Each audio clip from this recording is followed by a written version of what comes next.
بسم اللہ الرحمن الرحیم۔ لا الہ الا اللہ سے محمد الرسول اللہ تک ایمان کے اس سفر میں ہم قسط نمبر 2 میں پہنچ چکے ہیں۔ پچھلی قسط میں ہم نے کلمہ طیبہ کے پہلے لفظ لا کو سمجھنے کی کوشش کی۔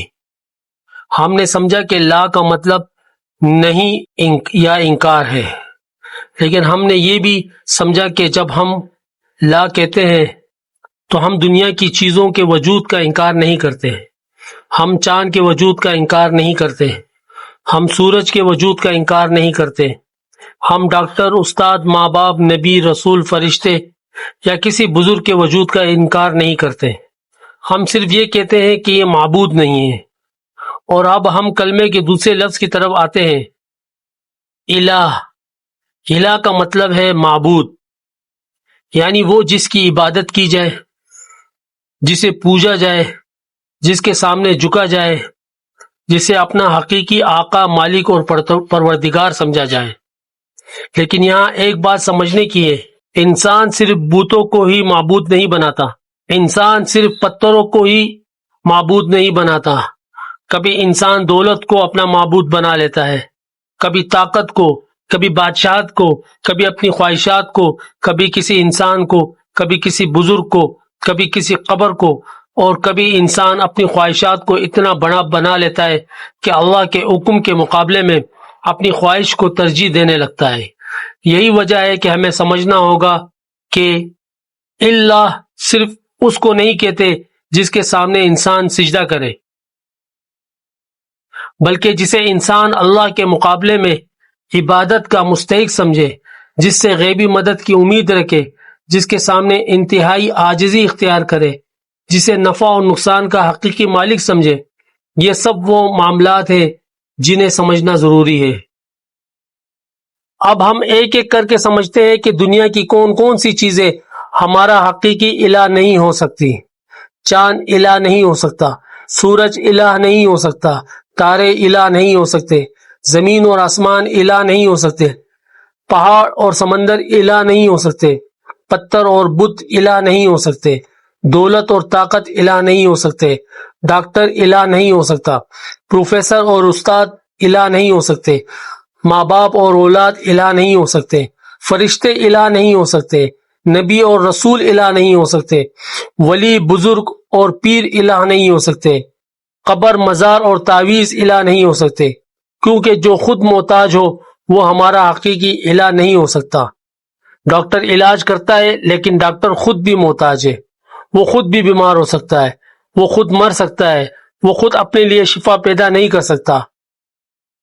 تو جو خود محتاج ہے وہ ہمارا حقیقی معبود کیسے ہو سکتا ہے؟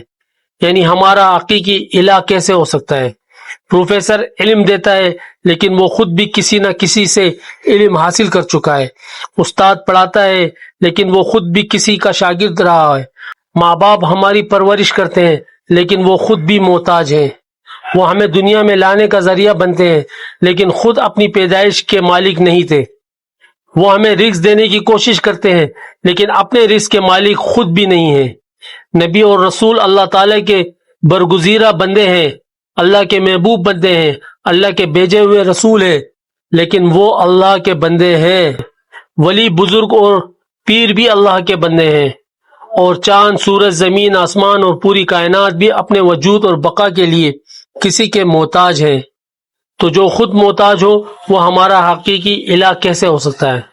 یہاں سے ہمیں ایک بنیادی حقیقت سمجھ میں آتی ہے، معبود وہ نہیں ہو سکتا جو خود کسی کا محتاج ہو۔